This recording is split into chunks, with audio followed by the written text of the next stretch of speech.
My name is Charlotte, for those that don't know. I'm 22 years old and I am from Australia. As a kid, I sort of had a very high-pitched voice. Between 12 and 13 was when I started noticing changes. And it's funny, as I got older with the depression, my voice got deeper. Hey, so what's high school like? So the first year or two in high school wasn't as bad. I reckon the peak was about 15, 16 was when it was really bad. I hated going to school from, that age. Every time I'd walk into the school grounds, I'd feel sick, I'd get really bad anxiety. I would just get really mean comments from people like, are you transgender? And I know that's not necessarily a bad thing, but getting it constantly is really nasty and it can really affect someone's confidence in their mental health. And then it would be, are you a male, are you a female, questioning my gender. And I just think that's disgusting. The bullying got really bad to the point where I go into class and I'd feel sick.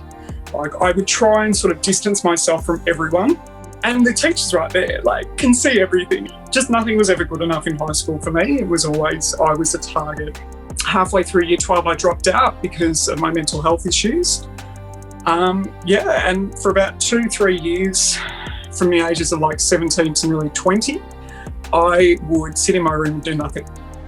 A lot of people have been asking me why I got a trained voice or why I trained my voice. When I was in high school, I kind of looked up YouTube tutorials on how to change the pitch of my voice, because I thought if I sound more girly, maybe people might not give me as much hate. And I eventually went and saw somebody, an actual speech therapist and that kind of thing, and they sort of taught me more of a feminine tone, I suppose. I could probably go higher than this, but like I've said in previous videos, it actually hurts my throat to be doing it for a long period of time. I can sort of keep it for a little while, but then it hurts. If I could turn back time. I get that so often and I feel like it's such a compliment and I love it. It's because I love her. She's one of my inspirations.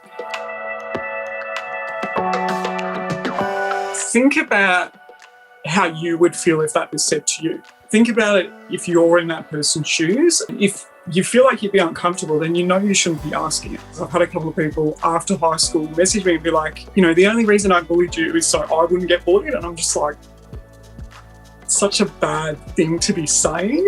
I think the reason I used TikTok to talk about my voice and that kind of thing was just to sort of see if anyone else could maybe relate, but also to sort of get my story out there. I didn't think it would reach as many people as it has. I think it's got over 4 million or something like that views, which is insane. I hope that video has reached a lot of younger teenagers, I suppose, so they can sort of understand that being different or whatever isn't a bad thing, and it's good to talk about things and be open.